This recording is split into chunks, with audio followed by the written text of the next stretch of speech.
ഇന്നുവരെയും ഉണ്ടാകാത്ത കഷ്ടം അക്കാലത്തുണ്ടാകുമെന്ന് യേശു പറയുമ്പോൾ അത് സംഭവിച്ചു കഴിഞ്ഞില്ല. പ്രിയമുള്ളവരെ, ഒരു സോപ്പ് ലാരിയിൽ കൈയഴിക്കളയാവുന്ന ഒരു കുഞ്ഞു വൈറസിനെ കൊണ്ട് ലോകരാജ്യങ്ങളെ മുഴുവൻ സ്തംഭിപ്പിച്ചില്ലയോ?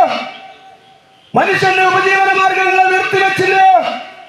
ഒരു കുടുംബത്തിൽ താമസിക്കുന്ന ഒരു കുഞ്ഞുകുട്ടിക്ക് സ്നേഹത്തോടെ ഒരു ചുംബനം കൊടുക്കുവാൻ കഴിഞ്ഞ പ്രിയമുള്ളവരെ,